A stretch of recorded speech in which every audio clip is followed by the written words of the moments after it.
नमस्कार सभी को। Welcome to the explain world channel. आज हेली गुब्बी इरप्ट हो गया है। ऐश प्लूम्स 35,000 फीट तक उठा और इंडियन एयरलाइंस की पूरी ईस्ट अफ्रीका कॉरिडोर एकदम रीवायर्ड हो गई है। ये सिर्फ एक इरप्शन नहीं, ये एक जियो सिग्नल है। प्लैनेट हमें कुछ कह रहा है। आज हम उस मैसेज को डिकोड करने वाले हैं।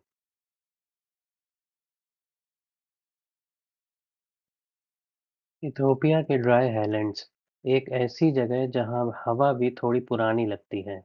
यहीं जमीन के नीचे छुपा एक जायंट 12,000 साल की नींद तोड़कर जाग उठा।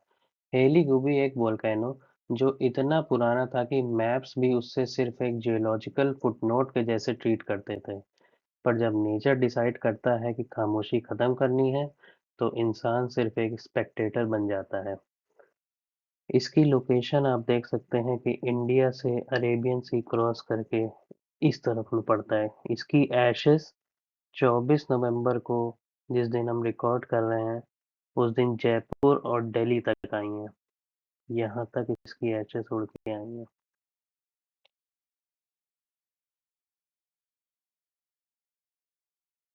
इरप्शन सडन नहीं था, पर ह्यूमन टाइमलाइंस के हिसाब से ये एक झटका ही था। हेली गुबी के अंदर प्रेशर डेकेड से बिल्ड हो रहा था। जब क्रैक फाइनली ओपन हुआ तो लावा लिमिटेड रहा, लेकिन ऐश प्लूम ने आसमान को चीरते हुए 35,000 फीट तक क्लाइम कर लिया। ये वही अल्टीट्यूड है जहां से कमर्शियल फ्लाइट्स रूटीन में गुजरती हैं। एक डोरमेंट सिस्टम का एकदम से अलाइव हो जाना प्लानिटरी स्केल पे एक रिमाइंडर था कि अर्थ हमारे शेड्यूल पे काम नहीं करती। ये रीजन ईस्ट अफ्रीकन रिफ्ट का हिस्सा है, जहां प्लेट बाउंड्रीज लिटरली अलग हो रही हैं। सोचो, अर्थ एक बार फिर से अपनी स्किन को फाड़कर नया कॉन्टिनेंट डिजाइन कर रहा हो। ऐसे जोन्स में डोरमेंट सिर्फ एक पॉज होता है, रिटायरमेंट नहीं। हेली को भी इसीलिए इम्पोर्टेंट है क्योंकि ये बताता है कि टेक्टोनिक्स स्लो लग सकते हैं, पर कभी रुकते नहीं। इंडियन स्काई शांत हैं, पर ईस्ट अफ्रीका के ऊपर जो ऐश क्लाउड बन गया, उसने हमारी एविएशन को सीधा हिट किया। Delhi to Nairobi, Mumbai to Addis Ababa और कार्गो कॉरिडोर्स को डिटूर लेना पड़ा। लॉन्गर रूट्स का मतलब एक्स्ट्रा फ्यूल, और एक्स्ट्रा फ्यूल का मतलब ऑपरेशनल कॉस्ट का ऊपर चढ़ना। एयरलाइंस ने फ्लाइट्स डिले की, कुछ कैंसिल भी हुई।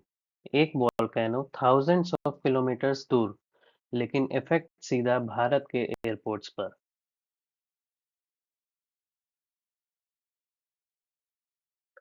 इंडिया की फार्मा और ऑटो पार्ट्स इंडस्ट्री अफ्रीका को हेवी शिपमेंट्स भेजती है। ये कार्गो फ्लाइट्स अब रीरूट होकर मिडिल ईस्ट के ऊपर लंबी आर्क बना रहे हैं। डिलीवरी टाइमलाइन स्ट्रेच हो रहे हैं। मुंबई और दिल्ली के लॉजिस्टिक्स हब्स में प्रेशर बढ़ रहा है। स्टॉक मार्केट्स ने भी इस डिसरप्शन को फील किया। एविएशन काउंटर्स ने हल्की टर्बुलेंस देखी। नेचर की एक मूव इकोनॉमी में चेन रिएक्शन जैसे।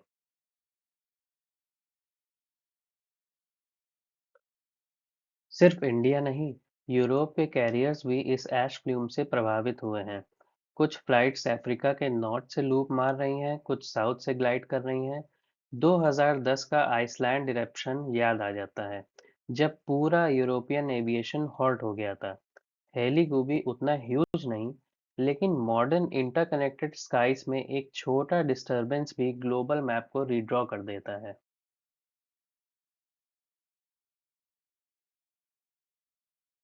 वोल्केनोलॉजिस्ट रियल टाइम मॉनिटरिंग कर रहे हैं। सीस्मिक ट्रेमर्स, गैस एमिशंस, ऐश डायरेक्शन, सब ट्रैक हो रहा है। अगर विंड्स वेस्टवर्ड शिफ्ट हुई, तो मिडिल ईस्ट के एयरपोर्ट्स भी इम्पैक्ट जोन में आ सकते हैं। अभी के लिए इरप्शन कंट्रोल लग रहा है, पर वोल्केनोस इंडिविजुअल जैसे होते हैं, अनप्रेडिक्टेबल, मूडी और कभी-कभी साइलेंट बट प्लॉटिंग। इंसान फ्यूचर प्रेडिक्ट करना पसंद करता है, पर अर्थ हमेशा एक सरप्राइज रेडी रखती है। हेली गुबी इरप्शन सिर्फ एक जियोलॉजिकल इवेंट नहीं, ये एक रिमाइंडर है कि हम एक लिविंग ब्रीदिंग प्लैनेट पर रहते हैं, जिसके अंडर करेंट्स हमें हर वक्त साइलेंटली शेप कर रहे होते हैं। द एक्सप्लेन वॉल्ट में मिलते हैं फिर एक नए चैप्टर के साथ, जहां दुनिया का हिडन पल्स हमें कुछ और सिखा दे। Till then, stay curious and like, share and subscribe to the channel. Thank you.